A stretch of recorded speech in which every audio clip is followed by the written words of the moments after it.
The ballroom fell silent when Valentina Greco raised her hand. She didn't even try to hide the disgust on her face. She stared at Dylan Porter, then said loud enough for everyone to hear, "Stupido, you show up to my daughter's recital dressed like a tradesman? This is why single fathers shouldn't be allowed in prestigious programs." The crowd gasped. Some laughed nervously. One woman whispered to her companion, "Does he even know what fork to use? Or does he eat with his hands?" Dylan didn't flinch. He stood there, calm but his jaw tight, his hand never leaving his daughter's shoulder. He looked like someone they could dismiss, until an older man in an impeccable suit stood from the corner table and everything changed. They had judged him without knowing a single thing. When the truth came out, it left them all speechless. Let us know. What would you say to Dylan? Before we jump back in, tell us where you're tuning in from. And if this story touches you, make sure you're subscribed, because tomorrow, I've saved something extra special for you. Dylan Porter wasn't the kind of man who commanded attention in upscale social circles. At 37, he moved through life with the quiet confidence of someone who had nothing left to prove to anyone but himself. His calloused hands and perpetually paint-stained fingernails told the story of honest work, though they revealed nothing of the empire he once helped build.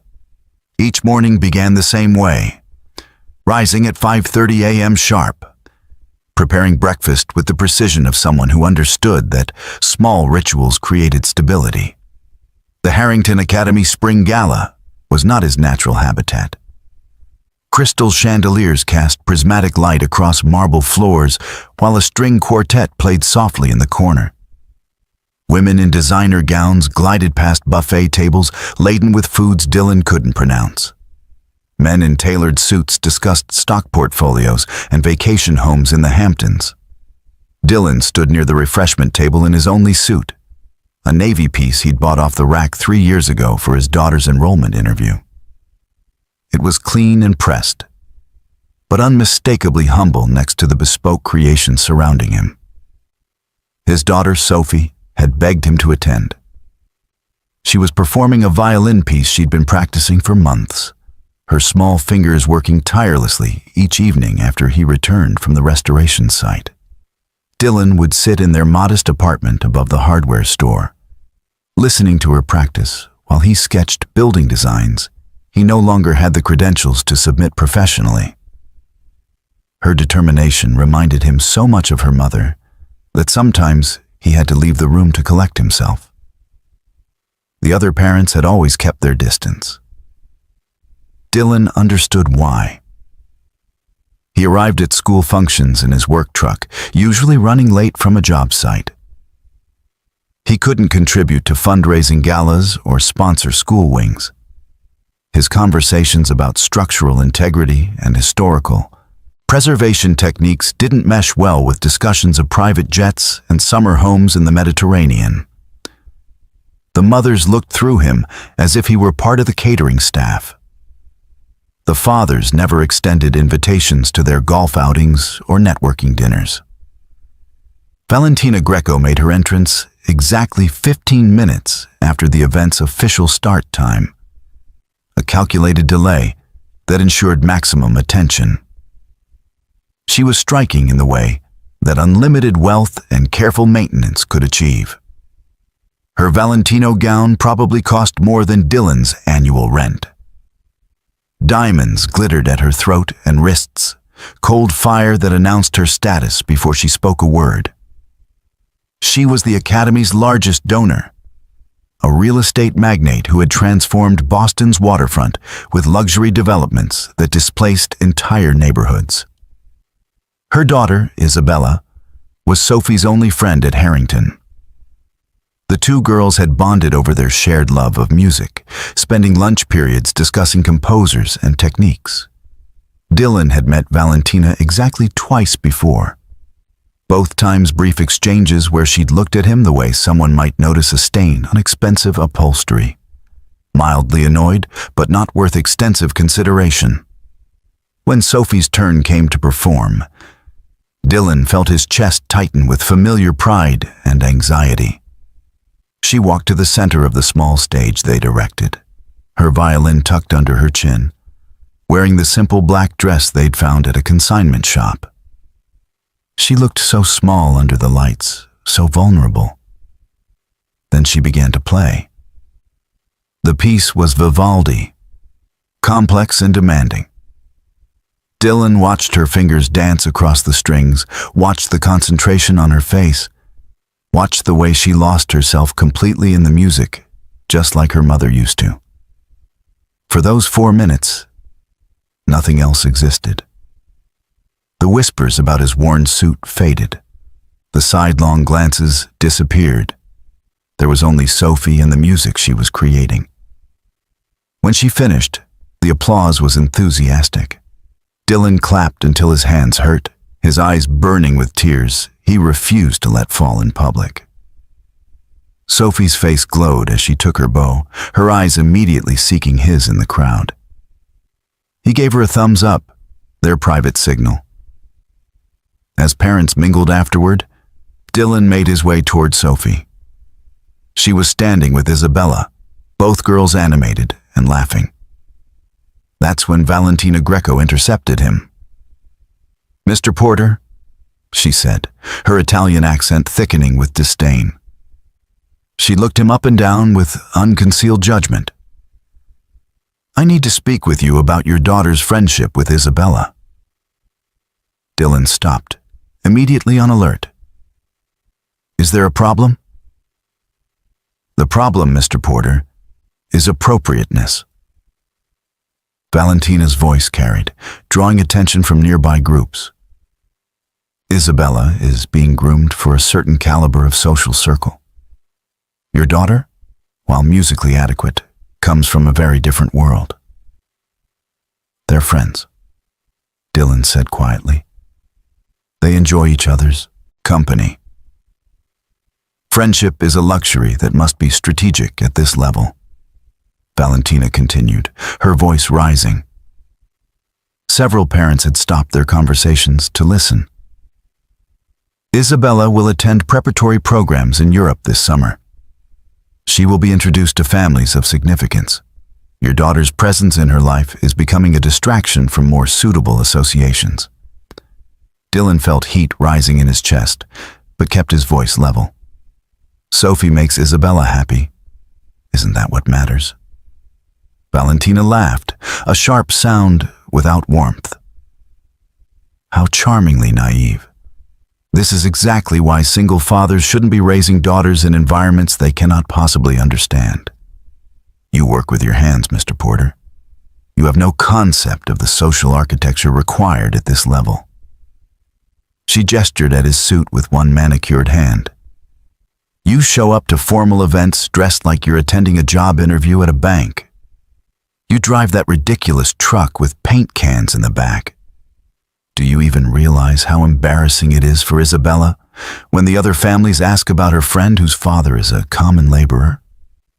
The conversations around them had completely stopped now. Everyone was watching.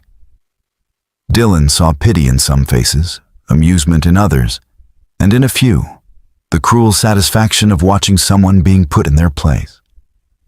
Sophie had noticed the commotion. Her face was pale, her joy from the performance evaporating as she watched her father being humiliated. "Mrs. Greco?" Dylan began, but she cut him off. "It's Signora Greco, and I'm not finished. I have tried to be tolerant. I have tried to make allowances because Isabella is fond of your daughter. But this cannot continue. You may think that by enrolling Sophie here, you've given her access to a better life. But you're fooling yourself.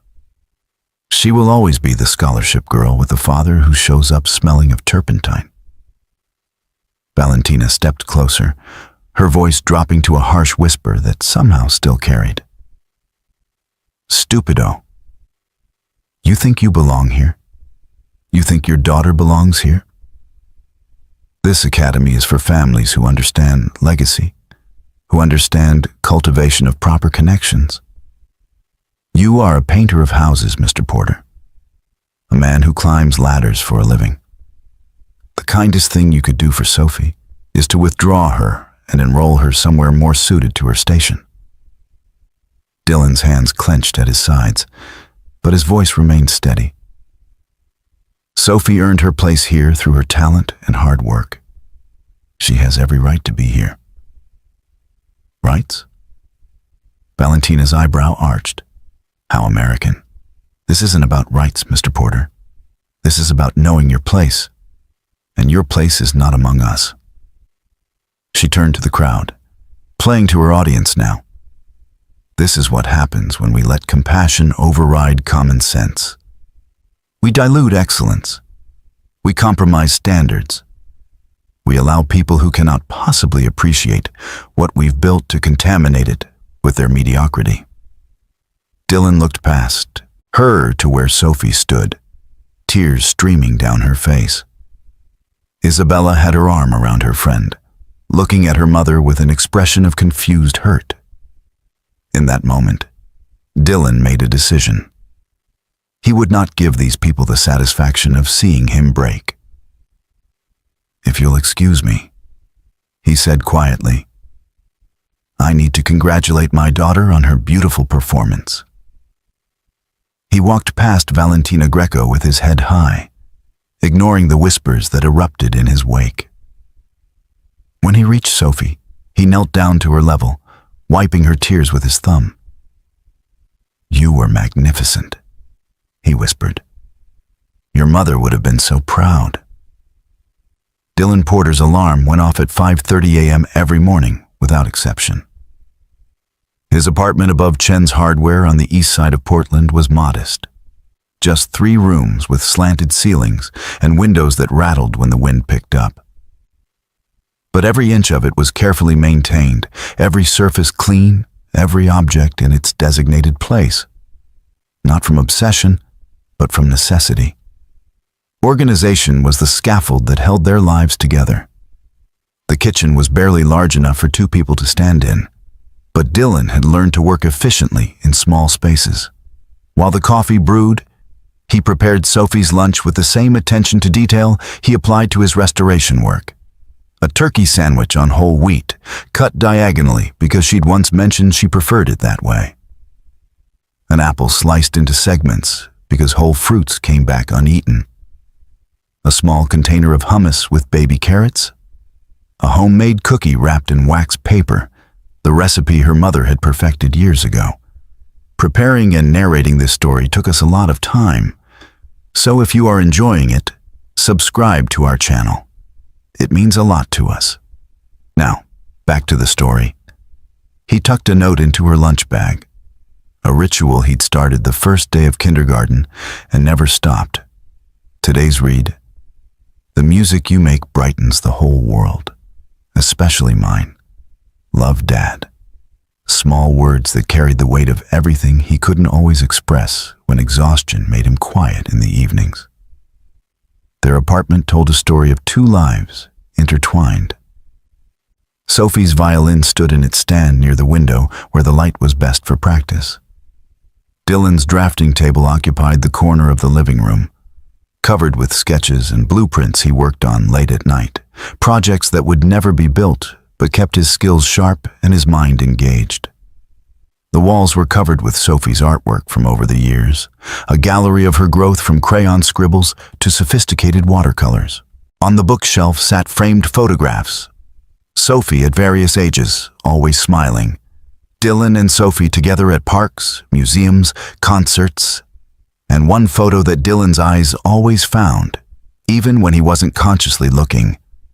A wedding photo, faded now, showing a younger Dylan in a tuxedo standing beside a woman whose beauty came from the intelligence in her eyes and the warmth of her smile. Elena Porter had been an architect, brilliant and passionate about sustainable urban design. The renovation site where Dylan currently worked was a Victorian mansion in the historic district, a project that required the kind of meticulous attention to period accuracy that few craftsmen possessed anymore. He'd been hired by the Morrison Historical Society to restore the ornate plasterwork, hand-painted ceiling medallions, and intricate crown molding. It was skilled work that paid decently, but offered no benefits, no security, no path to advancement. His co-workers were good men who worked hard and went home to their families. They knew Dylan was raising a daughter alone, but they didn't pry. They'd seen the occasional sketch he made during lunch breaks and ribbed him good-naturedly about being too fancy for regular construction work. Dylan took the jokes with grace. These men had accepted him without judgment, and that was worth more than they knew. The other parents at Harrington Academy saw a house painter. They didn't see the precision required to match 150-year-old plaster techniques. They didn't see the chemical knowledge needed to safely remove lead paint without damaging original surfaces. They didn't see the architectural understanding required to assess structural integrity while preserving historical authenticity. They saw calloused hands and assumed simple thoughts. Dylan's truck was a 1998 Ford F-150 with 200,000 miles on it. The paint was faded.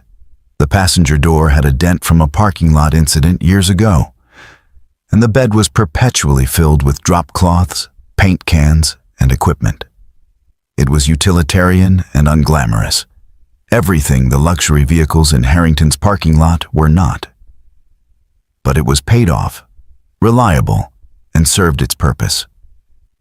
Every evening at 6 p.m., Dylan finished work and drove straight to Harrington to pick up Sophie from after-school music practice. He was always the last parent to arrive, still wearing his work clothes because there was no time to go home and change. The other parents collected their offspring in business attire or athleisure that cost more than Dylan's weekly grocery budget. They chatted about weekend plans and vacation destinations while Dylan stood apart, smelling of mineral spirits and joint compound. Sophie never complained. She would bounce out of the music room, violin case in hand, and chatter about her day during the drive home. She told him about the pieces her teacher wanted her to learn, about the composers she was discovering, about her dreams of someday performing in concert halls. Dylan listened to every word, asking questions that showed he understood the technical challenges she described, offering encouragement that wasn't empty praise, but genuine appreciation of her skill. Their evenings followed a comfortable pattern. Homework at the kitchen table while Dylan prepared dinner, usually simple fare but always nutritious and made from scratch. Then Sophie's practice time, an hour and a half of scales and pieces that Dylan had learned to appreciate even when his ears grew tired. He would sit on the worn couch with his sketch pad, drawing while she played, the scratch of his pencil a quiet accompaniment to her music. After practice came their reading hour. They took turns choosing books, everything from classic literature to contemporary fiction to biographies of great architects and musicians. Sometimes they read silently, side by side on the couch. Sometimes Dylan read aloud, doing different voices that made Sophie laugh. These hours were sacred, a buffer against the world that judged them insufficient. The walls of their small apartment held secrets the Harrington families would never imagine. The sketches scattered across Dylan's drafting table weren't idle doodling. They were sophisticated architectural designs incorporating principles of sustainable urban development. The textbooks on his shelf covered advanced structural engineering, historical preservation techniques, and innovative building technologies. The notebook filled with calculations and material specifications revealed a mind that understood complex systems and elegant solutions. Dylan's hands, so calloused and paint-stained, could render a perspective drawing with professional precision. They could calculate load-bearing requirements and design structural supports. They could read the language of old buildings and understand how generations of craftsmen had solved problems with limited tools and unlimited ingenuity.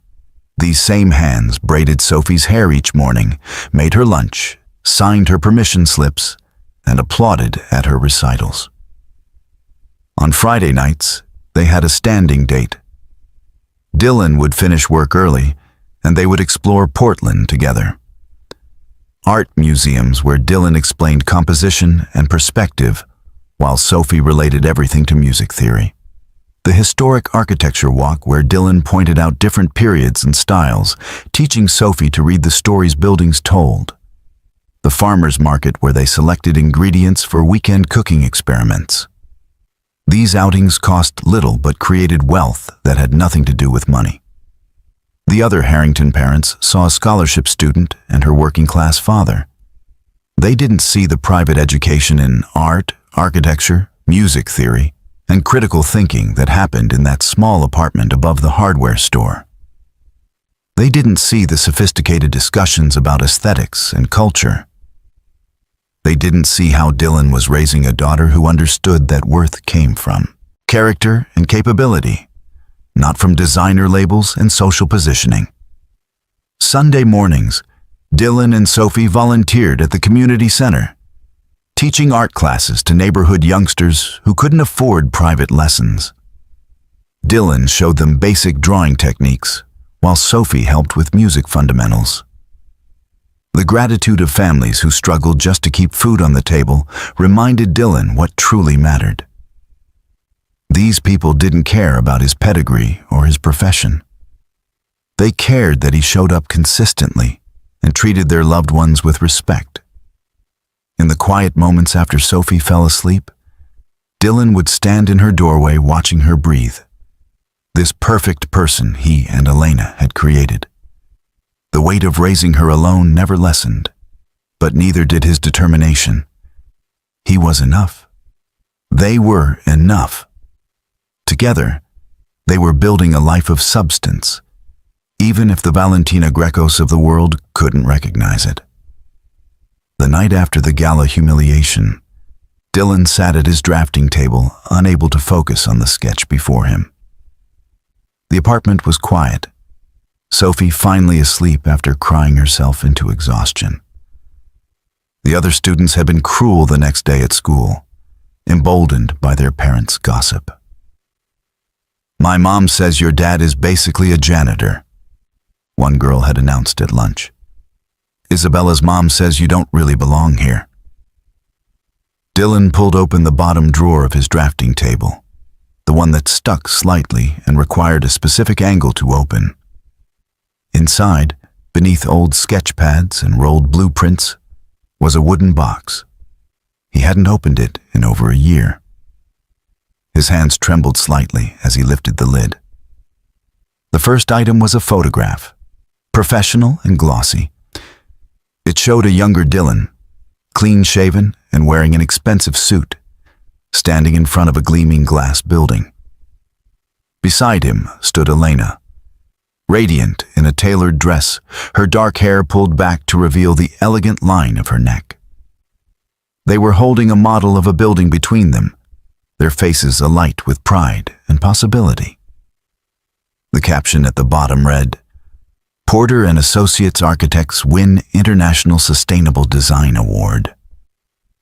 Dylan traced Elena's face with his finger, remembering everything about that day. They'd been 28 years old, partners in every sense of the word. The building in the model was the Seattle Community Center, their breakthrough project that had garnered international attention.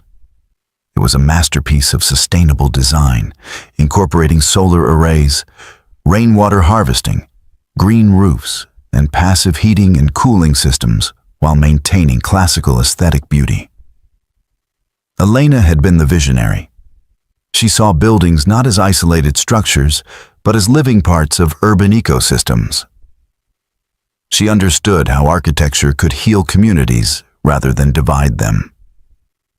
Her designs were revolutionary in their thoughtfulness, creating spaces that served multiple income levels, that brought people together rather than segregating them by wealth.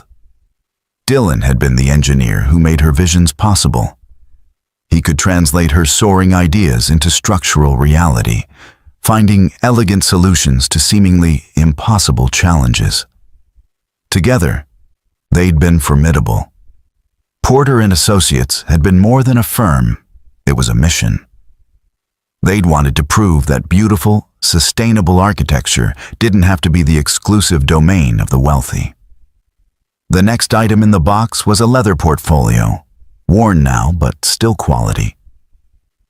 Dylan opened it to reveal newspaper clippings, magazine features, and award certificates. Young architects revolutionize urban planning. Porter and Associates bring sustainable design to low-income communities. Husband-wife team wins Humanitarian Architecture Prize. There were photographs of their projects. An affordable housing complex in Oakland that used innovative modular design to create beautiful, efficient homes. A community library in Phoenix that served as a cooling center during heat waves while generating its own power. A mixed-use development in Denver that included market-rate condos, subsidized housing, commercial space, and public parks in seamless integration. Dylan remembered the 80-hour weeks, the passionate arguments about design philosophy, the thrill of seeing their ideas take physical form. He remembered city council meetings where they'd fought for their vision against developers who wanted cheaper, uglier, more profitable alternatives. He remembered Elena's fierce determination that architecture should serve humanity, not just wealth. They'd met in graduate school at MIT. Two scholarship students who'd clawed their way into an elite program. Elena from a working-class neighborhood in Chicago. Dylan from a small town in Oregon where his father had been a carpenter and his mother a public school teacher. Neither of them had come from money or connections. They'd built their success through talent, determination, and unwavering commitment to their principles. The wedding photo in the box showed a simple ceremony in a botanical garden. Neither of them had wanted the expensive spectacle that their more affluent classmates favored. They'd invited 30 people, served homemade food, and Elena had worn a vintage dress she'd found at a consignment shop. It had been perfect. A celebration of love rather than a display of wealth. Sophie had been born 3 years into their marriage. Dylan could still remember holding her for the first time, this tiny person who was half him and half the woman he loved more than he'd thought possible.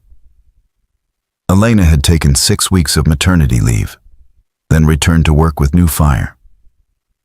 She wanted to build a better world for their daughter, one where housing was a right, where public spaces welcomed everyone, where architecture served the common good. The firm had been thriving. They'd just secured funding for their most ambitious project, a comprehensive redevelopment of a struggling Portland neighborhood that would provide mixed-income housing, green spaces, community facilities, and job training centers. It was everything they'd been working toward, proof that their model could transform entire communities. Dylan found the invitation in the box, the corners now soft with age. Portland City Council invites Porter and Associates to present the Riverside Commons project. The date was circled in red. March 15th, 7 years ago. The presentation that never happened. Elena had been driving to the site for a final survey. Dylan was supposed to go with her, but Sophie had woken up with a fever. "Stay with our girl," Elena had said, kissing his forehead. "I'll handle the survey and be back in a few hours." She'd been smiling, excited about the project, talking about how it would establish their firm as leaders in community-centered urban design. The call came 2 hours later. A drunk driver had crossed the median on the interstate. Elena's car was hit head-on at 65 miles per hour. She died instantly, the police told him. She hadn't suffered. As if that made the devastation any less complete. Dylan remembered the weeks after as a blur of agony. Well-meaning friends and colleagues had tried to help, but their efforts felt hollow against the magnitude of his loss. Sophie, barely 4 years old, kept asking when Mommy was coming home. The firm's partners had wanted him to take time off, then come back and continue Elena's legacy. "She'd want you to finish the work," they'd insisted. But Dylan couldn't do it. Every design they'd created together was Elena's vision. Every project was a conversation between their complementary talents. Without her, the work felt like a lie. He would be taking credit for ideas that weren't his, building monuments to a partnership that no longer existed. And Sophie needed him in a way that allowed for no divided attention. The dissolution of Porter and Associates had been financially catastrophic. Dylan had walked away from his equity, from ongoing projects, from a reputation he'd spent years building. The other partners had been bewildered and then angry. Investors threatened lawsuits. Clients demanded he honor his commitments. But Dylan was drowning in grief and responsibility. He could barely function enough to get Sophie to preschool and keep her fed. The complex demands of running an architectural firm were impossible. He'd sold their house to pay off debts and obligations, packed up Sophie and their essential belongings, left Seattle where every street corner held memories of Elena. They'd moved to Portland, to this modest apartment above a hardware store, because it was affordable and anonymous. Because no one here knew him as half of Porter and Associates. Because he could rebuild something smaller but more manageable. The owner of Chen's Hardware, an older man named Thomas, who'd immigrated from Taiwan 40 years earlier, had offered Dylan handyman work. Dylan had accepted gratefully. The work was simple, requiring only a fraction of his skills, but it was honest and it paid the rent. Thomas never asked about Dylan's past, or why a man with his obvious education was fixing leaky faucets and painting trim. Within 6 months of Elena's death, Dylan had transformed from an award-winning architect to a restoration craftsman. The transition hadn't been a dramatic fall so much as a deliberate descent. Each step away from his former life, a conscious choice made in the dark hours when Sophie slept, and grief threatened to consume him whole. Thomas Chen had been the first person in Portland to offer Dylan something beyond pity. The older man had watched Dylan fix a broken shelf in the hardware store with an efficiency that suggested deeper expertise. "You know buildings," Thomas had observed, not a question, but a statement. "I have customers who need good restoration work, historic homes, people who care about doing it right. Interested?" Dylan had hesitated. Restoration work was several rungs below architecture on the professional ladder. But Sophie needed stability, food, routine. She needed a father who came home at predictable times, who wasn't traveling to project sites or locked in his office until midnight reviewing plans. She needed someone present, not someone brilliant, but absent. "Yes," Dylan had said simply. "I'm interested." Thomas had nodded, asking nothing more. That restraint, that respect for privacy, had been a gift Dylan hadn't known he needed. In Seattle, everyone had wanted to discuss his loss, to offer therapeutic platitudes, to suggest timelines for his grief. Thomas simply handed him a list of clients and said, "Good work speaks for itself." The first projects had been humbling. Scraping paint from Victorian trim, repairing cracked plaster, matching historical color palettes.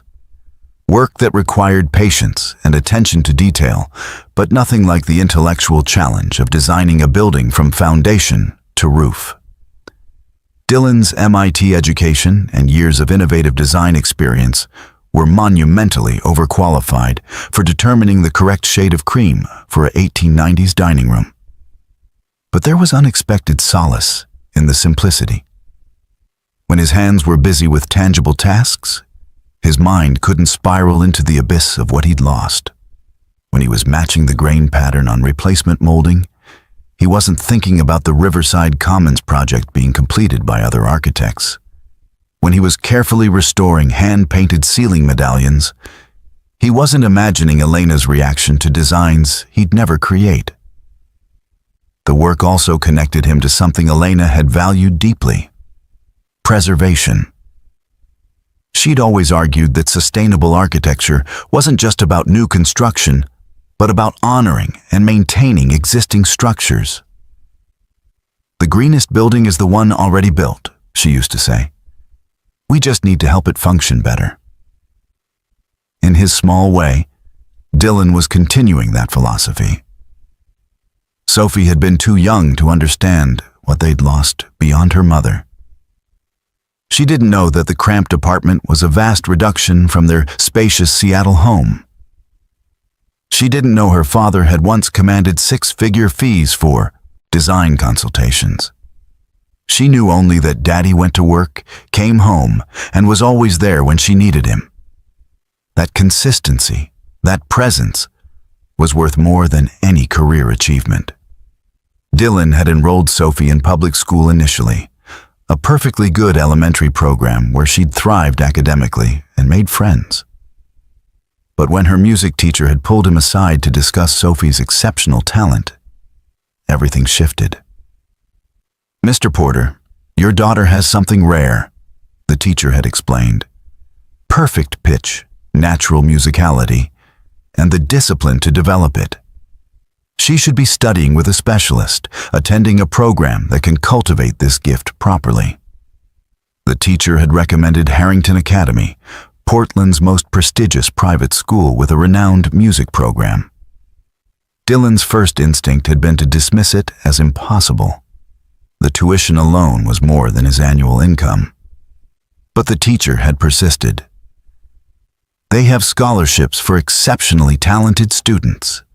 Sophie deserves the chance." The application process had been excruciating. Dylan had filled out forms detailing his financial situation, exposing the gap between his education and his current circumstances. He'd written essays about Sophie's potential while carefully omitting the details of his own past. The interview had been worse, sitting across from administrators who clearly couldn't reconcile his credentials with his profession. "You have a master's degree from MIT in architecture," one had noted, confusion evident.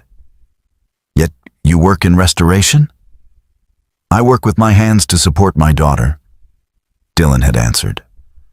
"My education serves me well in understanding structural systems and historical building techniques." They'd accepted Sophie on a full scholarship, a decision Dylan suspected was based entirely on her audition performance, and nothing to do with him. The letter had specified that Sophie was being admitted for her exceptional musical talent, and that the scholarship came with expectations of continued excellence. From the first day at Harrington, Dylan had known they were outsiders. The other families arrived in luxury vehicles, wore clothing that cost more than his monthly rent, discussed vacation homes and private tutors with casual ease. They looked at Dylan's work truck and paint-stained hands with barely concealed disdain. He'd endured it because Sophie was flourishing. Her violin teacher was a former professional who recognized and nurtured her talent. She was learning music theory, composition, performance technique. She was being challenged in ways the public school couldn't provide. She was becoming the musician she was meant to be.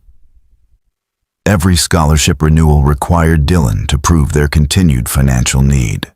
Every year, he submitted the same humbling documentation showing his modest income, his lack of assets, their dependence on Harrington's generosity. It was a yearly reminder that they were there on sufferance, charity, cases among the privileged. The other parents' treatment of him hardened over time. Initial curiosity about the scholarship father gave way to dismissiveness. He wasn't invited to parent social events. He wasn't included in the informal networks where families shared information and opportunities. He existed on the periphery, tolerated because his daughter's talent reflected well on the school's music program. Dylan had made peace with this isolation because the alternative was worse. Returning to architecture would mean long hours, travel, the consuming nature of ambitious projects. It would mean Sophie raised by nannies and after-school programs, seeing him only in the fragments of time between professional obligations. It would mean repeating the mistake so many of his former colleagues made, sacrificing family for career achievement. He'd watched those colleagues during his years at Porter and Associates, brilliant architects whose offspring barely knew them, men and women who could design buildings that would stand for centuries but couldn't tell you their son's favorite color or their daughter's fears. They delegated parenting the way they delegated routine drafting work to competent others while they focused on more important matters. Elena had been different. Even at the height of their success, she'd insisted on boundaries. Family dinners were sacred. Bedtime routines were non-negotiable. She'd turned down prestigious projects that would have required extended absences. "We're building a family, not just a firm," she'd said. "Success means nothing if we're strangers to our daughter." After her death, Dylan had clung to that philosophy like a lifeline. He would be present. He would be available. He would prioritize Sophie's daily needs over his own professional potential. The world had taken Elena from them, but it wouldn't take his presence from Sophie. So he'd chosen the humble path deliberately and completely. He'd traded prestige for proximity, achievement for availability, innovation for involvement. He fixed other people's beautiful buildings instead of designing his own because it allowed him to pick Sophie up from school, to attend her recitals, to be there for homework questions, midnight nightmares. The sacrifice was invisible to people like Valentina Greco. They saw only the surface, a working-class father who didn't belong in their world. They couldn't imagine that he'd once occupied a higher tier than most of them, that he'd walked away from success they could only envy. They assumed he was scrambling upward through Sophie's scholarship, trying to access a world beyond his reach. The truth was precisely opposite.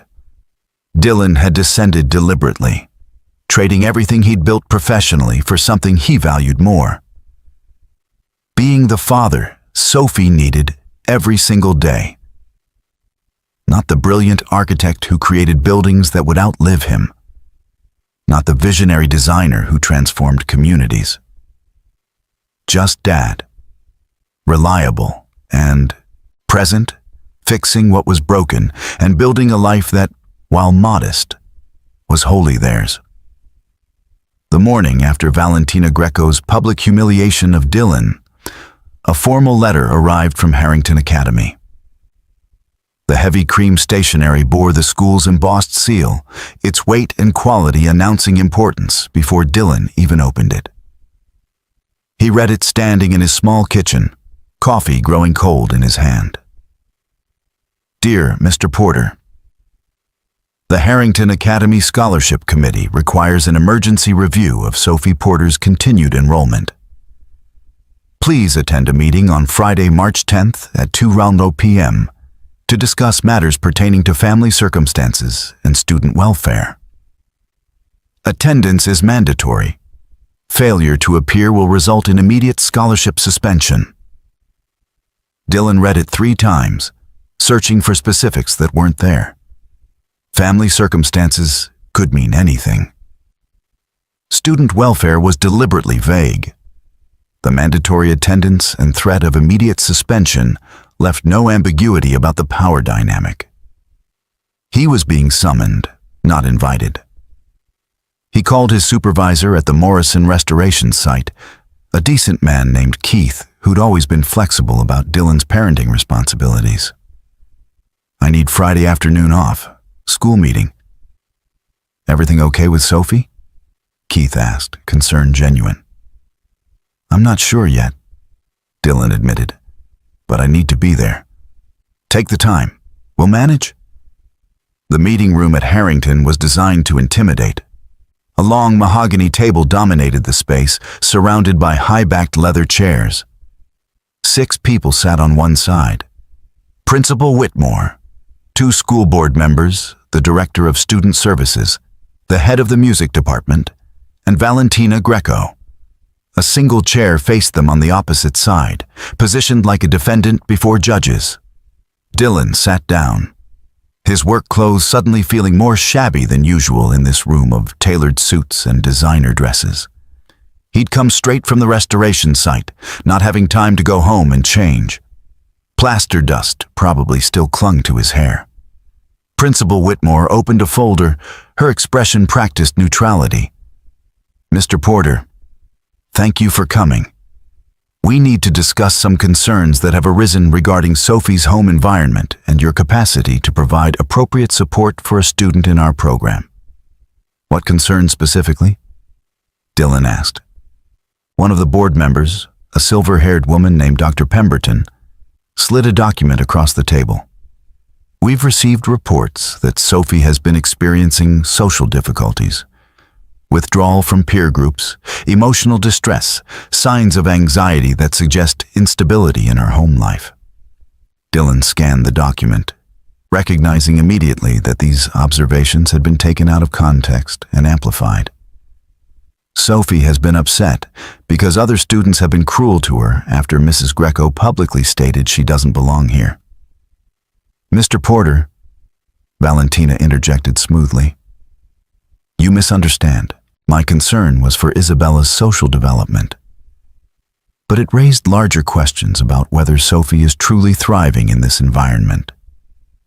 Perhaps a school more suited to her background would serve her better. The director of student services, a thin man with wire-rimmed glasses, cleared his throat. "We've also noted that you've been consistently late for pickup. Last week alone, you were late 3 times. This suggests difficulty managing your professional obligations alongside parenting responsibilities." "I was late because we had an emergency at the restoration site," Dylan explained. "A structural issue that required immediate attention. I notified the after-school program each time, and Sophie was supervised until I arrived." "The pattern suggests inconsistency," Dr. Pemberton countered. "Harrington families typically have the resources to ensure prompt, reliable pickup.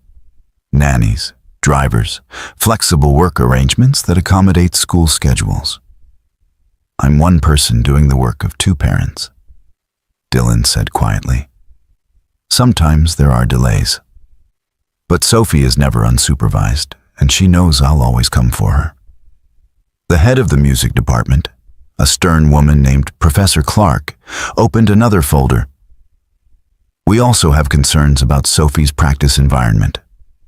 Our students typically have dedicated music rooms with proper acoustics, climate control, and professional-grade instruments. Can you describe Sophie's practice space at home?" Dylan felt heat rising in his chest. "She practices in our living room. The violin is rented through the school's instrument program. She practices 90 minutes every evening without fail."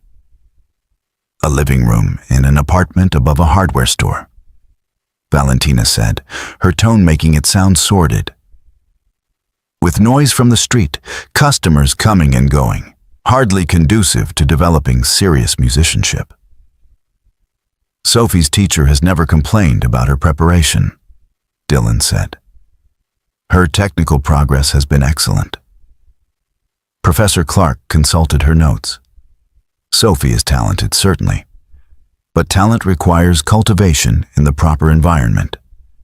We must consider whether her current circumstances allow for the level of dedication our program demands. Several students from families with greater resources have been waitlisted. Perhaps one of them would benefit more from the scholarship opportunity." The implication was clear. Sophie was taking a slot that could go to someone from the right kind of family. Someone whose parents could make substantial donations. Someone who wouldn't embarrass the school with their working-class father.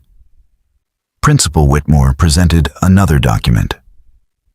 "We'd like you to complete this comprehensive family assessment. It will be reviewed by our consulting psychologist to ensure Sophie's home environment meets our standards for student welfare." Dylan scanned the questions. They were invasive and loaded. "Describe the emotional support systems available to your daughter. Detail your financial stability and future prospects.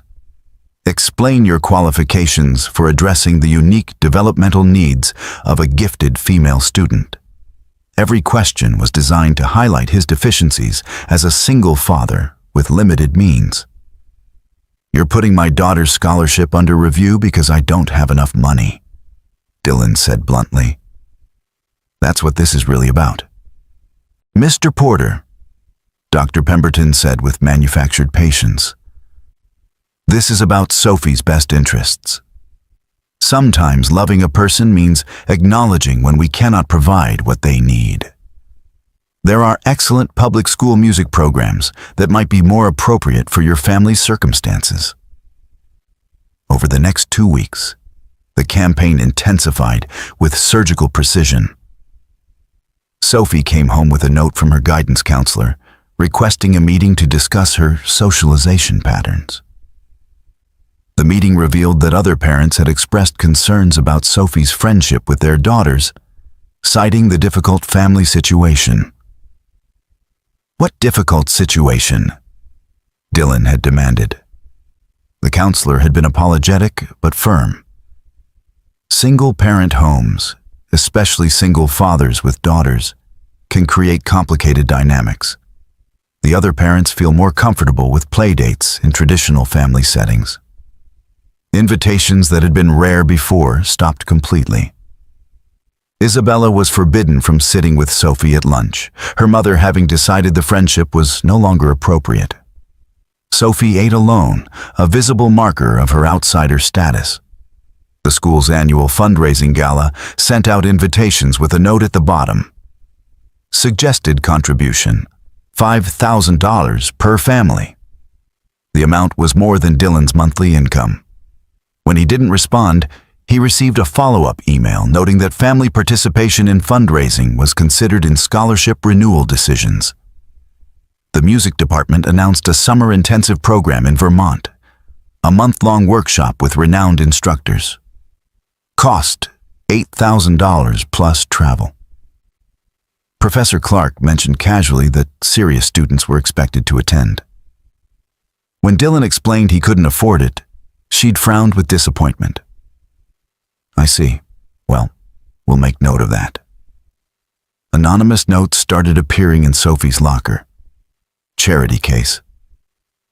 Your dad is a janitor. You don't belong here. Sophie brought them home, trying to be brave. But Dylan saw how they wounded her. The parent WhatsApp group that Dylan had never been added to was apparently buzzing with gossip. He knew because other parents started looking at him differently, with pity or disdain, depending on their nature. Sophie reported that mothers were discussing his situation at pickup. Voices lowered, but not enough. The final blow came in the form of another letter. The scholarship committee had decided that Sophie's continuation at Harrington required additional conditions. Dylan must attend mandatory parenting workshops for single fathers, provide quarterly reports from a family therapist confirming Sophie's emotional well-being, and maintain perfect attendance for all school events, regardless of work conflicts. The message was clear. They were making it impossible for him to succeed, stacking requirements they knew he couldn't meet, building a documented case for removal. All orchestrated with polite language and expressed concern for Sophie's welfare, when the real goal was eliminating the scholarship student whose father embarrassed them. Dylan sat on the floor of Sophie's room long after she'd cried herself to sleep. The latest incident had been the cruelest yet. Sophie's violin teacher, under pressure from Professor Clark, had removed her from the spring recital's featured performance. The explanation was diplomatic but transparent. We feel Sophie might benefit from a less prominent role this year, given the various pressures she's experiencing. The featured piece had been Paganini, technically demanding and perfect for Sophie's advancing skills. She'd been practicing it for 3 months, her fingers flying over the strings with increasing confidence. Now it would be performed by Valentina Greco's daughter Isabella, whose technique was adequate but unremarkable. The message couldn't be clearer. Know your place. Sophie had maintained her composure until they got home. Then she'd collapsed on her bed, sobbing with a kind of heartbreak that made Dylan's chest physically ache. I worked so hard, Daddy. I practiced every single day. Why do they hate us? Dylan had held her, stroking her hair, whispering reassurances he wasn't sure he believed anymore. They don't hate us, sweetheart. They're just scared of people who are different from them. Maybe we should leave, Sophie had whispered. Go to a different school where nobody knows us. The defeat in her voice had shattered something in Dylan.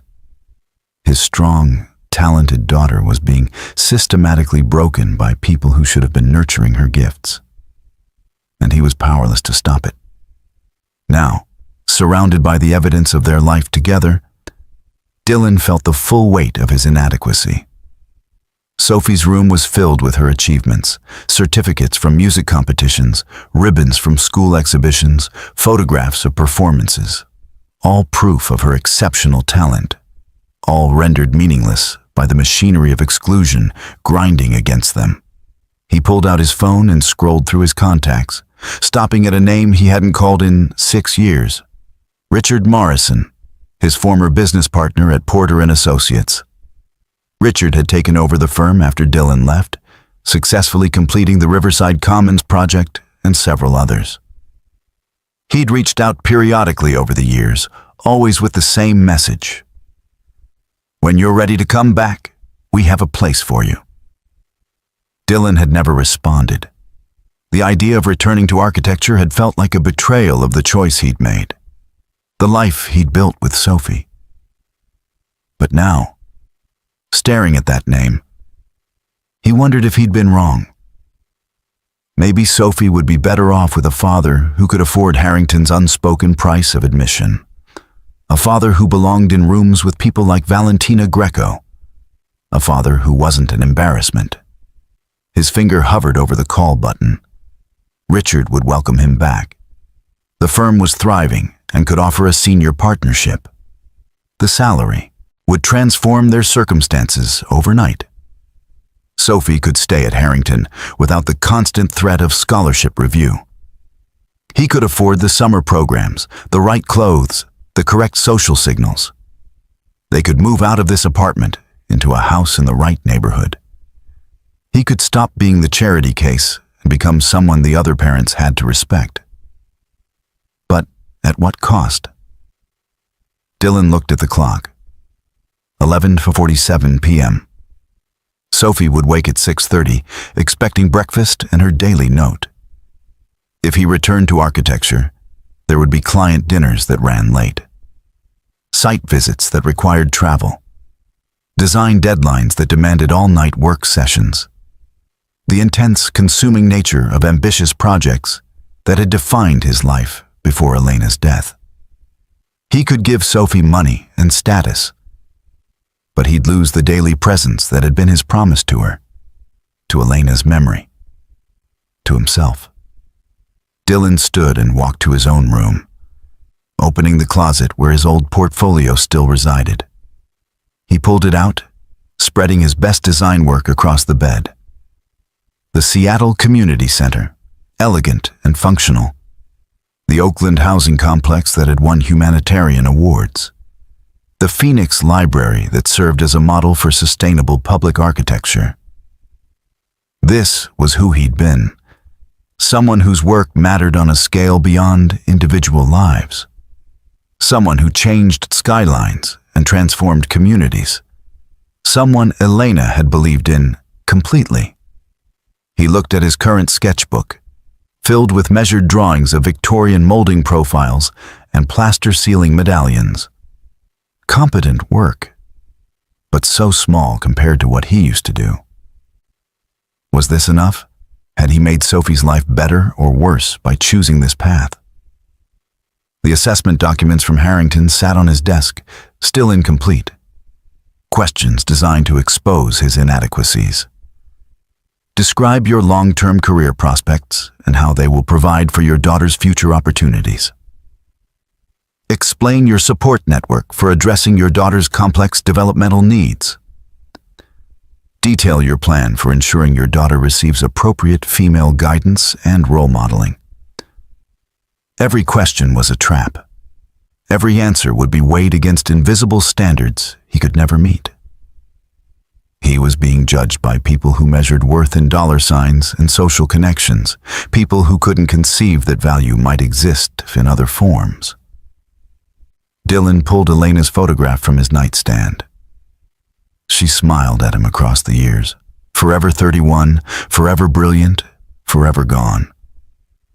"I don't know what to do, Elle," he whispered. "I'm failing her. You'd know how to fight this. You always knew how to stand up to people like them." But Elena wasn't there to guide him. He was alone, making decisions that would shape Sophie's entire future. And he was drowning in doubt. His phone buzzed with an email, another message from the Harrington Parent Association about the upcoming gala fundraiser. The email included photographs from last year's event. Women in evening gowns, men in tuxedos, champagne and elaborate floral arrangements. The caption read, "Join the Harrington family in supporting excellence in education." Dylan stared at the photographs, at these people who decided Sophie didn't belong in their family. At Valentina Greco, prominent in several shots, laughing with other donors. At the world of wealth and privilege that measured his daughter and found her wanting because of him. Maybe they were right. Maybe Sophie deserved better than a father who could only offer love and presence, who couldn't open the doors that money and connections unlocked. Maybe the kindest thing would be to step aside, to let her be adopted by one of those church families who'd offered. They could give her stability, a mother figure, access to opportunities he'd never provide. The thought made him physically ill, but he forced himself to consider it. Sophie was only 10. She'd adapt. She'd grow up with advantages he couldn't imagine providing. She'd learn to forget him eventually, remember him as a loving but inadequate first chapter in a better story. Dylan closed his eyes, feeling tears he'd been holding back for weeks finally fall. He'd survived combat zones, built award-winning structures, overcome devastating grief. But this battle against systematic exclusion and quiet cruelty was breaking him in ways bullets and bombs never had. He didn't know if he was strong enough to keep fighting. Didn't know if winning was even possible against people with unlimited resources and absolute certainty in their righteousness. Didn't know if forcing Sophie to stay in a place that rejected her was courage or selfishness. All he knew was that tomorrow morning he'd have to wake up and pretend everything was fine. Make breakfast, write an encouraging note, send his daughter into a school that was actively working to expel her, and somehow find the strength to believe it would be okay. Dylan woke at 3 a.m., his heart pounding from a dream he couldn't quite remember. The apartment was silent except for the distant hum of traffic on the street below. He lay in the darkness, staring at the ceiling, feeling the weight of impossible decisions pressing down on his chest. Unable to sleep, he got up and wandered to the kitchen, intending to make coffee. But his feet carried him instead to Sophie's doorway. She was curled on her side, one hand tucked under her pillow, her face peaceful in sleep. The nightlight cast soft shadows across her features. And Dylan saw Elena in the curve of her cheek, the shape of her nose. He stepped quietly into her room, his eyes adjusting to the dim light. Her violin case rested against the wall, covered in stickers she'd carefully selected. Treble clefs, famous composers, inspirational quotes about music. Her music stand held the Paganini piece she'd been practicing, the one she'd been told she couldn't perform. The sheet music was covered in her careful pencil markings, fingering notations, dynamic reminders. Dylan's gaze traveled to her bulletin board, covered with photographs and mementos. pictures of her and Isabella before Valentina had forbidden the friendship. A program from her first recital at Harrington. A ribbon from a citywide youth music competition where she'd placed first in her division. And there, in the center, a drawing she'd made years ago. He stepped closer to examine it. The drawing showed two figures, one tall and one small, holding hands. Above them, a third figure floated among clouds and stars, arms outstretched as if embracing them both. Sophie's handwriting, careful and young, labeled the figures, Daddy, me, and Mommy watching over us. Dylan felt something crack open in his chest. He'd been so focused on his own inadequacy, so consumed by the judgment of people like Valentina Greco, that he'd lost sight of what actually mattered. Sophie didn't need him to be wealthy or socially prominent. She needed him to be exactly what he'd promised Elena he would be. Present, loving, unwavering. He returned to his room and pulled out the wooden box again. But this time, he looked at the contents differently. These weren't reminders of failure or lost potential. They were evidence of what he was capable of when he believed in something worth fighting for. The award certificates weren't just professional achievements. They represented battles won against developers who wanted to cut corners, against city officials who preferred the status quo, against cynics who said sustainable design for low-income communities was impossible. He and Elena had proven them all wrong through sheer determination and refusal to compromise their principles. Dylan pulled out a letter he'd saved, one of the last things Elena had written before her death. It had been intended for Sophie, to be given to her when she was older. He'd read it only once, on the first anniversary of Elena's death, and then tucked it away because the pain was too raw. Now he opened it again, his hand steadying as he read his wife's words. My darling Sophie, if you're reading this, it means I'm not there to tell you these things myself. But I need you to know who your father is. He's the strongest person I've ever met, not because of physical strength, but because he knows what matters and never wavers from it.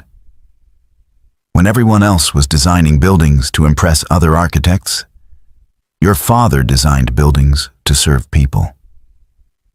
When others chased prestige, he chased purpose. He's brilliant, Sophie, but more importantly, he's good. The world will try to tell you that success means wealth and status. Don't believe it. Success means staying true to your values, even when it costs you everything. Your father taught me that. He'll teach you too if you let him. Whatever challenges you face, remember that you come from people who fought for what was right, not what was easy. Your father will show you how to be brave. Trust him. Love him. He's the best man I've ever known. Dylan read the letter 3 times, hearing Elena's voice in every word. She'd known him better than he knew himself. She'd understood that his strength wasn't in buildings or awards, but in his capacity to love fiercely and protect what mattered most. He thought about the wooden box again, about the life it represented. He'd been looking at it as something lost, a past he'd abandoned. But maybe it was actually proof that he knew how to fight battles that seemed impossible. He'd taken on entire systems and won. He'd created something meaningful from nothing. He'd stood his ground against people who had more money and more power. Valentina Greco and her allies were just another kind of opponent, different from the ones he'd faced in his architectural career, but not fundamentally more formidable. They had wealth and social position, but those weren't unbeatable advantages. They were bullies hiding behind politeness and procedure, and bullies could be defeated. Dylan went to his drafting table and pulled out a fresh sheet of paper. He began to write. Not a design this time, but a strategy. He listed every attack they'd made, The emergency scholarship review, the invasive family assessment, the social isolation of Sophie, the removal from the recital, the impossible conditions being imposed. Then he analyzed each one, looking for weaknesses, inconsistencies, violations of Harrington's own stated policies. The emergency review had been triggered by concerns that were never specifically documented. The family assessment included questions that violated privacy protections. The social isolation was being orchestrated by adults in positions of authority, not arising organically from students. The recital decision contradicted the music department's own merit-based selection criteria. The fundraising pressure violated scholarship agreements that explicitly stated financial contribution was not required. They'd been sloppy, confident that a single father with no resources couldn't fight back effectively. They'd underestimated him because they saw only the surface. The paint-stained hands, the old truck, the modest circumstances. They had no idea who they were actually dealing with. Dylan thought about the networks he'd abandoned when he left architecture. Former colleagues who owed him favors, journalists who'd covered his award-winning projects, education advocates who fought against exclusionary practices in elite schools, civil rights attorneys who specialized in discrimination cases. He'd walked away from that world, but the connections still existed if he chose to reactivate them. He pulled out his laptop and began drafting emails. To Richard Morrison, not asking for a job, but asking for a different kind of help. I need the contact information for that education reporter at the Portland Tribune, the one who covered our community center project. I have a story she might find interesting. To Sarah Chen, an attorney he'd worked with on zoning, battles. Do you still handle discrimination cases? I think Harrington Academy is violating their own scholarship policies and possibly state education law. To Professor Williams at Portland State, who taught educational equity. Would you be willing to review some documents related to a private school's treatment of scholarship students? I think you'll find the patterns disturbing. Dylan worked through the night, building his case with the same meticulous attention to detail he'd once applied to architectural plans. Every claim would be documented. Every attack would be cataloged. Every policy violation would be highlighted. He would turn their own procedures against them, show that their concern for Sophie's welfare was a pretense covering systematic exclusion. As dawn light began filtering through the windows, Dylan heard Sophie stirring. He closed his laptop and went to the kitchen, starting the coffee maker and pulling out ingredients for her favorite breakfast, blueberry pancakes shaped like music notes. When she emerged from her room, eyes still sleepy, he had everything ready. "Good morning, sweetheart," he said, kissing the top of her head. She looked at him curiously, sensing something different in his demeanor. "Are you okay, Daddy?" Dylan knelt down to her level, taking both her small hands in his. "Sophie, I need you to listen to me carefully. Some people are trying to make us leave Harrington. They think we don't belong there because we don't have as much money as they do. They've been making things difficult, making you feel like you're not good enough." Sophie's eyes filled with tears. "I know. I'm sorry, I'm not—" "Stop," Dylan said firmly but gently. "You have nothing to apologize for. You are extraordinarily talented. You work harder than any other student in that music program. You earned your place there through your own merit, and nobody has the right to take that away from you." "But Mrs. Greco said—" "Mrs. Greco is wrong," Dylan interrupted. "And I'm going to prove it. We're going to fight this, Sophie. Together. Because your mother didn't raise a quitter, and neither did I. Do you understand?" Sophie nodded slowly, something like hope flickering in her eyes. "We're not leaving?" Not unless they drag us out kicking and screaming, Dylan said with a slight smile. And even then, they're going to have one hell of a fight on their hands. For the first time in weeks, Sophie smiled genuinely. She threw her arms around Dylan's neck, holding tight. He held her back, feeling the strength that had carried him through combat and loss and grief flowing back into his bones. He'd been looking at this wrong, seeing himself as insufficient when he should have been seeing himself as a fighter who'd temporarily forgotten how to fight. Valentina Greco had made a critical mistake. She'd assumed Dylan's quiet demeanor meant weakness. She'd confused his humble circumstances with lack of capability. She'd thought she could crush him because he was alone. She had no idea what was coming. The formal hearing was scheduled for a Tuesday morning at Harrington Academy's main conference room. Dylan had received the official notification 2 weeks prior, a document heavy with legal language and institutional authority. The letter specified that the Scholarship Review Board would conduct a comprehensive evaluation of Sophie Porter's continued eligibility for financial assistance, and that Mr. Dylan Porter's presence was mandatory. Dylan arrived 15 minutes early, wearing the same navy suit he'd worn to the spring gala. This time, though, he carried a leather briefcase that had once held architectural plans for projects worth millions. Inside were carefully organized documents, correspondence, recordings, and evidence he'd been methodically gathering for 3 weeks. The conference room was designed to intimidate. A massive table dominated the space, surrounded by high-backed chairs upholstered in burgundy leather. Portraits of Harrington's founders lined the walls, stern men in Victorian attire staring down with expressions of perpetual judgment. Windows overlooked the manicured grounds where students from wealthy families played during recess, a visible reminder of the world Dylan was supposedly unfit to access. The review board was already seated when Dylan entered. Principal Whitmore sat at the head of the table, flanked by Dr. Pemberton and 3 other board members Dylan recognized from various school functions. Valentina Greco occupied a seat slightly apart from the official board, present as the concerned parent who had initiated the review process.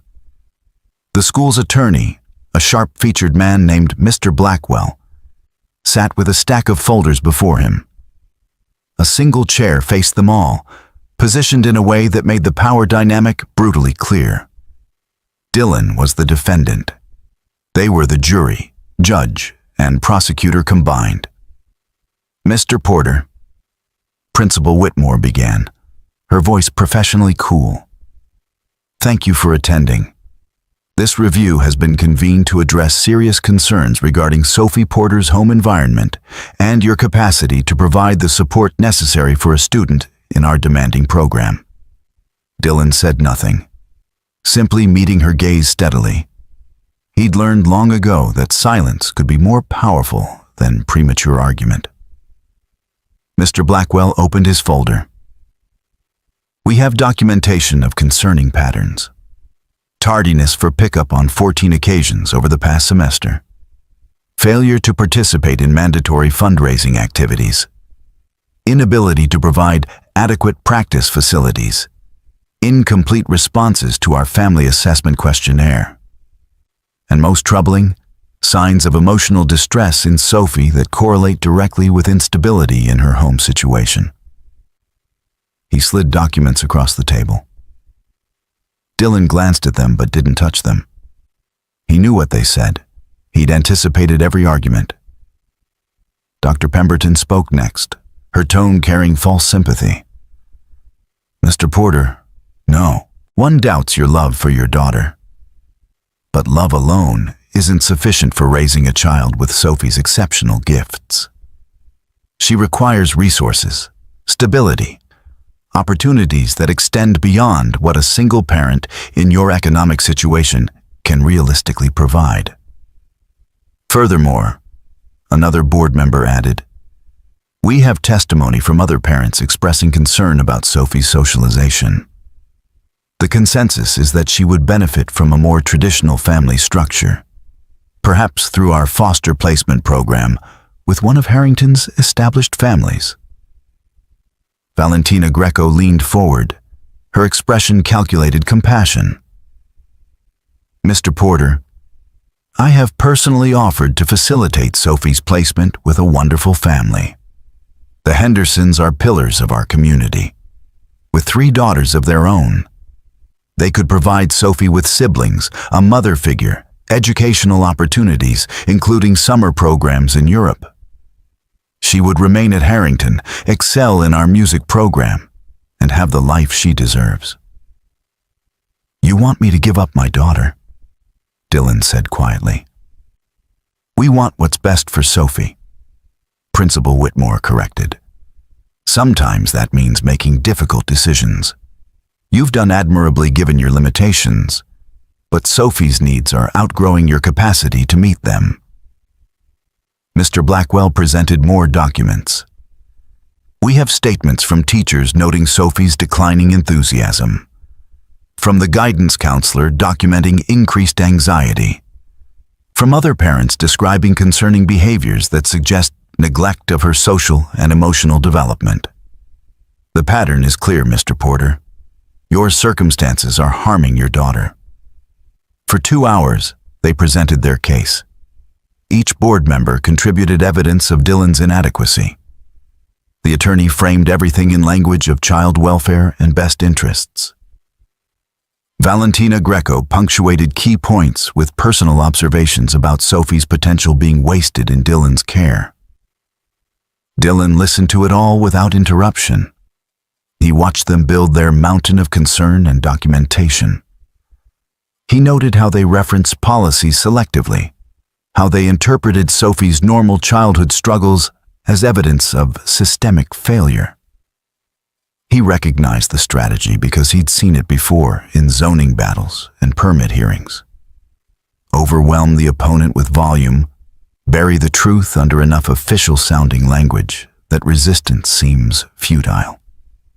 When they finally finished, Principal Whitmore folded her hands on the table. Mr. Porter, do you have anything to say before we render our decision? Dylan opened his briefcase and pulled out a single folder. Actually, I do. But first, I'd like to introduce someone who's been observing these proceedings. He gestured to the back of the room where the door opened. A tall, silver-haired man in an expensive suit entered, followed by a younger woman carrying recording equipment. The board members exchanged confused glances. This is James Patterson from the Oregon Department of Education, Dylan said calmly. And this is Rebecca Walsh from the Portland Tribune's education desk. I invited them to observe because I thought they'd be interested in what happens when a prestigious private school systematically violates state education law and its own charter requirements. Principal Whitmore's face went pale. Mr. Porter, this is a private institutional matter. It stopped being private when you violated Sophie's rights under Oregon educational discrimination statutes. Dylan interrupted. Ms. Walsh has been researching Harrington's scholarship program for the past 2 weeks. Would you like to know what she found? Rebecca Walsh stepped forward, consulting her tablet.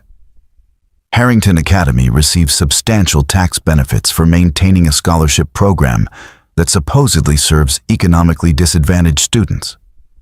However, over the past 5 years, 12 scholarship students have been removed from the program. 11 of them were from single-parent households. All 11 were subsequently placed with families who are major donors to Harrington. She looked directly at Valentina Greco.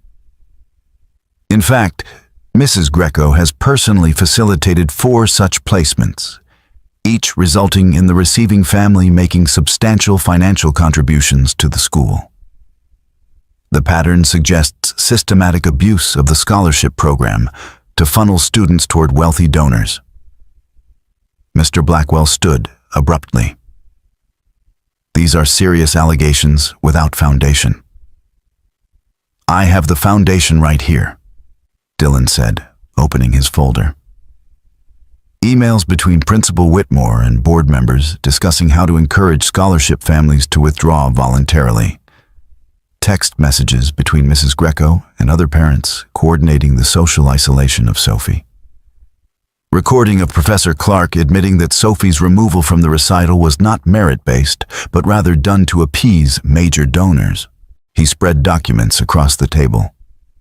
I also have testimony from 3 former Harrington families whose children were removed from the scholarship program under similar circumstances. Affidavits from teachers who were pressured to file negative reports about students whose parents didn't fit Harrington's social profile. And financial records showing the correlation between scholarship removals and donation increases. James Patterson spoke for the first time, his voice carrying quiet authority. The Department of Education takes violations of scholarship program requirements very seriously. If Harrington has been using its tax-advantaged scholarship program as a mechanism for social engineering and fundraising, that's fraud. The school could lose its accreditation and tax-exempt status. Dr. Pemberton found her voice. This is outrageous. We have acted entirely within our rights. You've violated your own charter? Dillon said, his voice hardening. Your scholarship criteria specify that continuation is based solely on academic performance and adherence to school rules. Sophie has a 3.9 GPA and has never violated a single school policy. Yet, you've subjected her to reviews based entirely on my economic status and family structure, both of which are explicitly protected categories under your own non-discrimination policy. He pulled out another document. This is Harrington's official policy on scholarship students, approved by your own board 5 years ago. It states clearly that scholarship families are full members of the school community and will not be subject to different standards or expectations. Yet you've demanded I attend parenting workshops, submit to psychological evaluation, and participate in fundraising at levels impossible for my income. All conditions never imposed on non-scholarship families. Principal Whitmore's composed facade was cracking. Mr. Porter, you're mischaracterizing our concerns, am I? Dillon's voice cut through her protest. Let's talk about those concerns. You claim Sophie shows signs of emotional distress. I have emails showing that Mrs. Greco instructed other parents to exclude Sophie from social activities. You arranged that distress deliberately, then used it as evidence against me. He turned to Valentina. You told students that Sophie didn't belong here. You forbade your daughter from being her friend. You publicly humiliated me to establish a narrative that would justify removal. This wasn't about Sophie's welfare. This was about eliminating a scholarship student who reminded your donors that not everyone here comes from wealth. Valentina's face flushed with anger. How dare you? I dare because I have proof, Dillon said simply. The silence in the conference room was absolute. Valentina Greco stared at Dillon with an expression that cycled through shock, rage, and finally, the cold calculation of someone reassessing a badly misjudged opponent. Principal Whitmore's hands trembled slightly as she reached for her water glass. The other board members exchanged panicked glances, suddenly aware that the comfortable authority they'd wielded moments ago had evaporated. James Patterson from the Oregon Department of Education stepped forward, his presence transforming the dynamic entirely. I've been reviewing Harrington Academy's scholarship program administration for the past 10 days, based on complaints Mr. Porter filed with our office. What I've discovered is deeply troubling. He placed a tablet on the table, turning it so the board members could see. This is a data analysis of your scholarship program over the past 7 years. The pattern is unmistakable. Scholarship students from single-parent households are retained at a rate 60% lower than those from two-parent households, despite having equivalent or superior academic performance. Students whose parents cannot make substantial financial contributions face review processes at 4 times the rate of other scholarship recipients. Principal Whitmore attempted to interject. Our review processes are designed to ensure student welfare. Your review processes are designed to create justification for removal. Patterson interrupted, his tone sharp. I've examined 15 cases in detail. In every instance, the actual concerns raised could have been addressed through standard support services that Harrington provides to non-scholarship families. But scholarship families were instead subjected to invasive evaluations, impossible conditions, and systematic pressure to withdraw. Dr. Pemberton's voice was defensive. We have the right to maintain standards. You have the obligation to apply those standards equally. Patterson countered. Harrington Academy receives over $2 million annually in tax benefits for operating an accredited scholarship program serving economically disadvantaged students. Those benefits come with legal requirements. You've violated at least 7 state education statutes and your own charter provisions. Rebecca Walsh from the Portland Tribune had been typing rapidly on her tablet. Now she looked up, her expression one of journalistic satisfaction at uncovering a significant story. I've also been investigating the financial connections. Mrs. Greco, you've facilitated the placement of 4 scholarship students with donor families over the past 3 years. Those same families subsequently made combined donations exceeding $800,000 to Harrington. That's not charity, that's effectively purchasing students. Valentina's composure finally shattered. This is slander. Those families provided loving homes to students who needed them. The donations were separate charitable contributions. The timeline suggests otherwise, Walsh said, consulting her notes. In each case, initial donor contact occurred within 2 weeks of the scholarship student's placement. Donations were formalized within 60 days. And in 3 of the 4 cases, the placed students were removed from scholarship status and converted to full tuition students paid for by their new families, freeing up scholarship slots that remained mysteriously unfilled the following year. She turned to Principal Whitmore. Which reduced your scholarship obligations while maintaining the tax benefits. That's fraud, Principal Whitmore. That's using vulnerable families as pawns in a fundraising scheme. Dillon had remained quiet, letting the evidence speak. Now he pulled out one final document. This is a letter from the Henderson family, the people Mrs. Greco suggested should adopt Sophie. They were very forthcoming once I explained the situation. Apparently, Mrs. Greco approached them 6 weeks ago with what she called an opportunity to add a musically gifted daughter to their family, while making a meaningful contribution to Harrington's music program. The suggested contribution was $250,000. He slid the letter across the table. The Hendersons are decent people who were genuinely interested in helping a young person in need. They had no idea they were being recruited as part of a scheme to remove scholarship students and replace them with donor-funded alternatives. Mr. Blackwell, the school's attorney, had been rapidly consulting his own files. His face had gone ashen. Principal Whitmore, I need to speak with you and the board privately, immediately. That won't be necessary, Patterson said. The Department of Education will be conducting a formal investigation beginning tomorrow. Harrington's accreditation is suspended pending the outcome.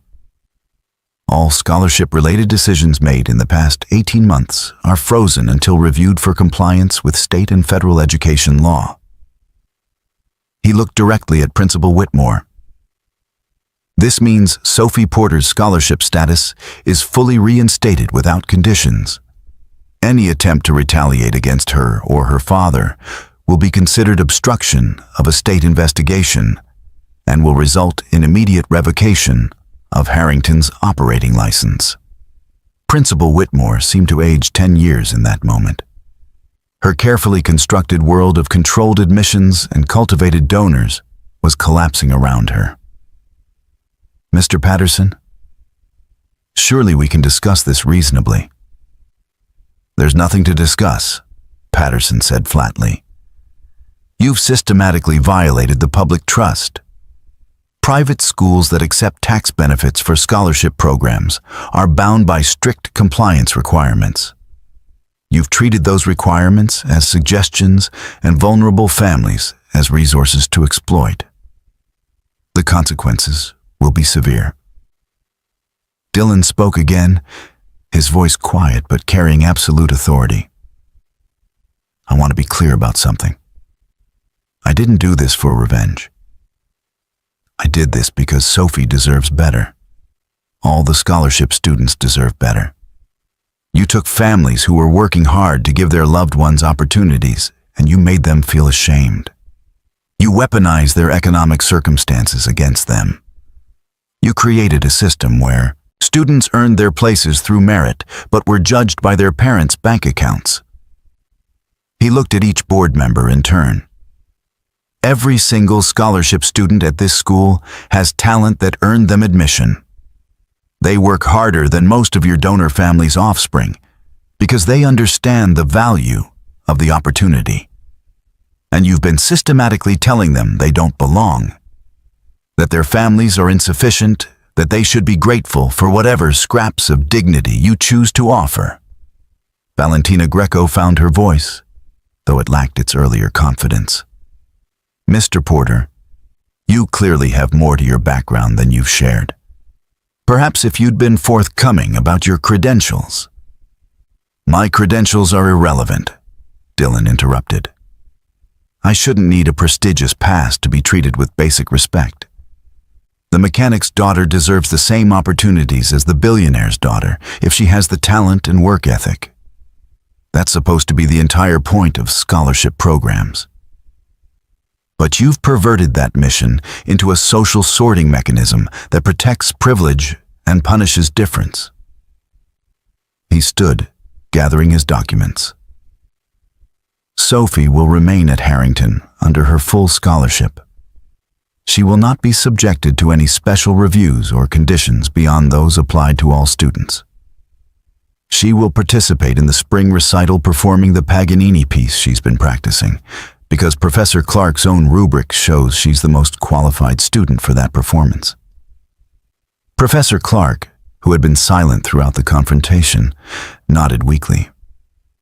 "Of course, Sophie's technical ability is exceptional.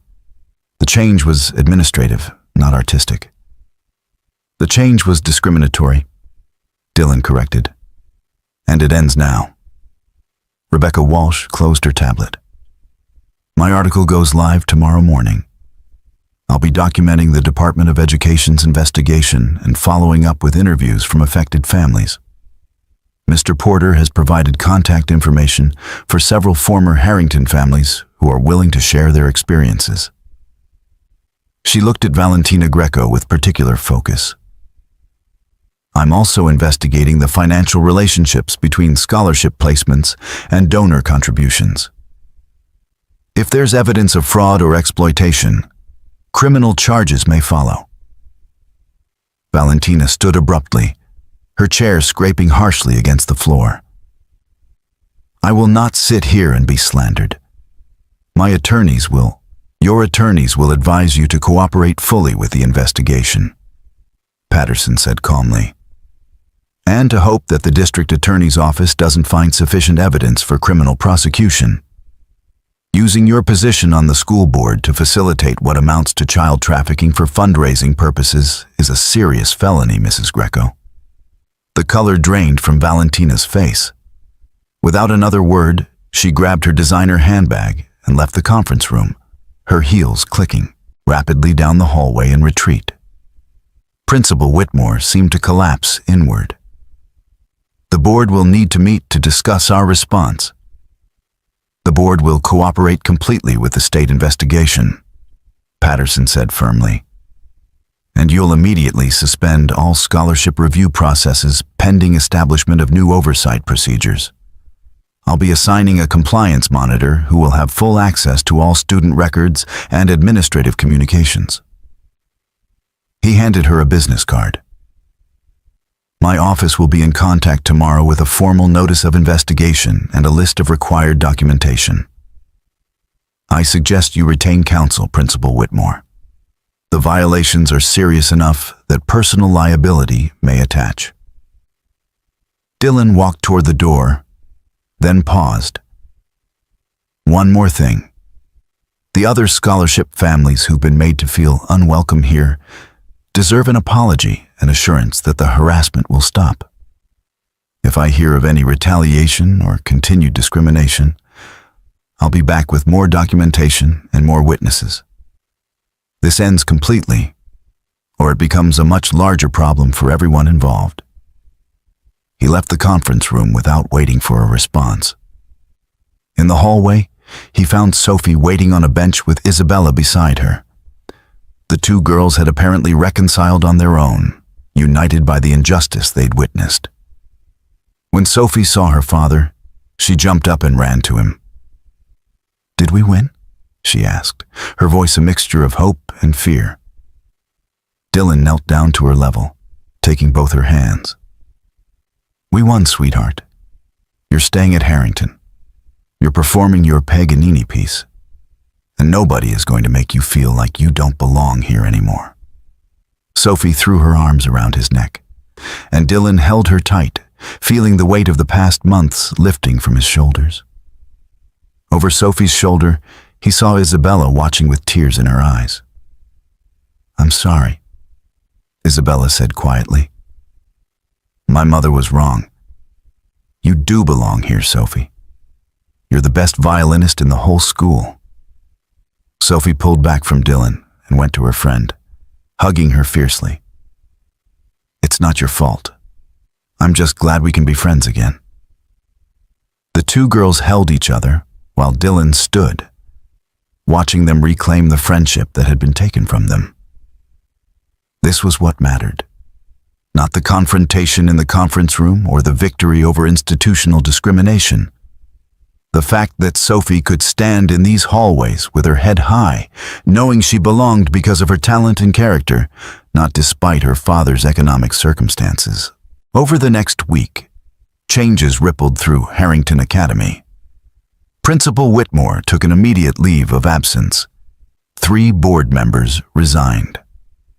The Department of Education's investigation became front-page news, with Rebecca Walsh's article sparking a broader conversation about private school accountability and scholarship program integrity. Dylan received calls from 4 other private schools in Portland, each apologizing for similar treatment of scholarship families and requesting his input on reforming their policies. He agreed to consult, using his architectural background and experience with institutional systems to help design more equitable approaches. The most surprising call came from Richard Morrison, his former business partner. "I read the Tribune article," Richard said. "I had no idea what you'd been dealing with. Listen, I know you chose the craftsman's path for Sophie's sake, and I respect that. But we're designing a new community center in Southeast Portland. Mixed-income housing, public spaces, sustainable systems, everything you and Elena believed in. I need someone who understands both the technical requirements and the human impact. Interested in consulting, flexible hours, work from home when needed, project-based so you control your schedule." Dylan had hesitated, then agreed. It wasn't a return to his old life, but rather an integration of past expertise with present priorities. He could contribute meaningfully to projects that mattered while maintaining the presence in Sophie's life that remained his primary commitment. Sophie's spring recital performance was transcendent. She played the Paganini with technical precision and emotional depth that had the audience on their feet before the final note faded. Dylan watched from the front row, his eyes burning with proud tears, as his daughter took her bows to thunderous applause. Afterward, several parents approached him, offering genuine apologies for their previous treatment. Dylan accepted them with grace, understanding that people could change when confronted with their own prejudices. Not everyone had been complicit in Valentina's scheme. Some had simply followed social cues without questioning the underlying injustice. 3 months later, the Department of Education released its findings. Harrington Academy was fined $500,000 and required to implement comprehensive reforms to its scholarship program. Valentina Greco faced criminal charges for fraud and child endangerment. The investigation revealed she'd been receiving kickbacks from families who adopted scholarship students, payments disguised as consulting fees for her real estate business. Dylan and Sophie stood in their small apartment one evening, looking at college brochures that had started arriving. Sophie was only 11, but conservatory programs were already expressing interest based on her performance videos. Juilliard, Curtis, Berkeley, schools that represented the pinnacle of musical education. "Do you think Mom would be proud of us?" Sophie asked, holding a photograph of Elena. Dylan pulled her close. "I know she would be. Not because of the schools interested in you or the case we won. Because you stood up for yourself. Because you stayed true to your music, even when people tried to make you feel small. Because you're kind and talented and brave." He looked around their modest apartment, at the life they'd built together. It wasn't the life he'd imagined when he and Elena had started their firm. It wasn't the prestigious career or the financial success or the professional recognition. But it was something more valuable, a relationship built on presence and love. A daughter growing into exactly who she was meant to be. "Your mother used to say that the best buildings are the ones that serve people, not the ones that impress other architects," Dylan said softly. "I think the same is true of lives. We've built something good here, Sophie. Something real and true and worth protecting." Sophie nodded, leaning against her father. "I'm glad we didn't give up." "Me too, sweetheart. Me too." Outside, the city lights of Portland glowed in the gathering dusk. Somewhere, other families were fighting their own battles against systems designed to exclude them. Other talented young people were being told they didn't belong because of circumstances beyond their control. Other single parents were questioning whether their love was enough.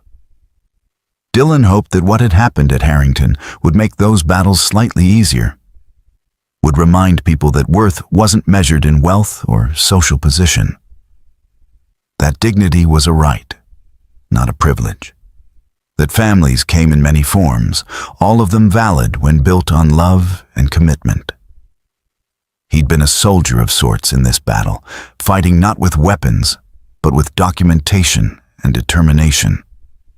He'd been an architect again, but of justice rather than buildings.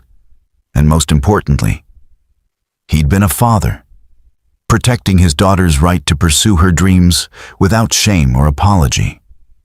In the end, that was the only credential that truly mattered. 5 years later, Dylan Porter stood in the wings of Boston's Symphony Hall, adjusting his tie for the 3rd time. The venue was magnificent, all soaring architecture and perfect acoustics, the kind of space he'd once dreamed of designing but now appreciated from a different perspective entirely. "You're more nervous than I am," Sophie said, appearing beside him in her concert dress. At 16, she'd grown into a poised young woman whose resemblance to Elena sometimes took Dylan's breath away. She carried her violin case with the casual confidence of someone who'd performed on stages across the country.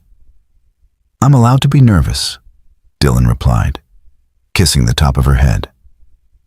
"It's not every day your daughter performs as a featured soloist with a major symphony orchestra." Sophie smiled. That same radiant expression Elena used to have when discussing a project she loved. "You know what Mom would say right now?" That technique is important, but the music has to come from somewhere true, Dylan answered, repeating words Elena had often used about architecture. That the audience can tell when you're just going through motions versus when you believe in what you're creating. Exactly. Sophie squeezed his hand. I'll see you after. And Dad, thank you for everything. She disappeared toward the stage entrance, leaving Dylan to find his seat in the audience. He wasn't alone. Thomas Chen sat beside him, the hardware store owner who'd given Dylan his first job in Portland and had become something like family over the years. Next to Thomas was Richard Morrison, whose community center project had evolved into a full partnership that allowed Dylan to practice architecture again on his own terms. Isabella Greco sat 2 rows ahead with her father. Valentina had lost custody during the criminal proceedings, and Isabella's father had proven to be a kind man who'd been largely absent during his ex-wife's schemes. Isabella and Sophie had remained close friends, their bond strengthened by the adversity they'd faced together. Several other Harrington Scholarship families were scattered throughout the audience. Families Dylan had helped advocate for after his case exposed the systemic problems. The reforms at Harrington had spread to other private schools across Oregon, changing policies that had excluded deserving students for generations. Rebecca Walsh was there too, her investigative series on private school discrimination having won a regional journalism award and sparked legislative changes. She'd become a friend, someone who understood the importance of holding powerful institutions accountable. The lights dimmed. The orchestra took their positions, and then Sophie walked onto the stage, her violin in hand, looking small against the vast space, but utterly composed. The conductor raised his baton. What followed was transcendent. Sophie performed a violin concerto she'd helped arrange, a piece that blended classical technique with modern sensibilities. Her fingers flew across the strings with technical precision, but it was the emotion she conveyed that made the performance extraordinary. You could hear her story in the music. Loss and resilience, struggle and triumph. The journey from a small apartment above a hardware store to this magnificent stage. Dylan watched through tears he didn't bother hiding. This was what they'd fought for. Not the prestigious venue or the recognition, but Sophie's right to develop her gifts without apology. Her right to stand on stages she'd earned through talent and dedication, not family connections or wealth. When the final note faded, the audience erupted.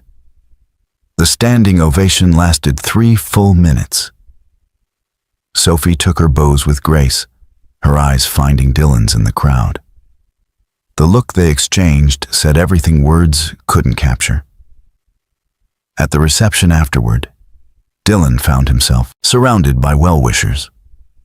Several were former colleagues from his Porter and Associates days, people who'd followed his story and wanted to reconnect. Others were parents from Harrington, relationships that had evolved from hostile to respectful to, in some cases, genuinely friendly once people examined their own prejudices. A distinguished older woman approached, introducing herself as the director of the New England Conservatory. Mr. Porter, I wanted to speak with you about Sophie's future. We'd very much like her to consider our program when she graduates. Full scholarship, naturally, based on merit. Dylan shook her hand. Sophie makes her own decisions about her future, but I'll make sure she knows about your interest. I also wanted to say, the director continued, that your case 5 years ago changed how we evaluate students. We implemented new policies ensuring that talent is recognized regardless of family circumstances. You did more than fight for your daughter. You fought for every young person who deserves a chance. Later, as Dylan and Sophie walked through Boston streets toward their hotel, she linked her arm through his. Do you ever wonder what life would have been like if we'd given up? If I'd gone to live with the Hendersons? Dylan stopped walking, turning to face her. Not for a single second. This, right here, this is exactly where we're supposed to be. Together. Sophie hugged him tightly. I love you, Dad. Thank you for being stubborn enough to fight for us. I love you too, sweetheart, and I'd do it all again in a heartbeat. They continued walking, a father and daughter who'd faced down systems designed to separate them and emerged stronger. Behind them, Symphony Hall's lights glowed against the night sky, a monument to the power of music and the importance of fighting for what matters most. Somewhere, Elena was smiling. Up next, you've got 2 more standout stories right on your screen. If this one hit the mark, you won't want to pass these up. Just click and check them out. And don't forget to subscribe and turn on the notification bell so you don't miss any upload from us.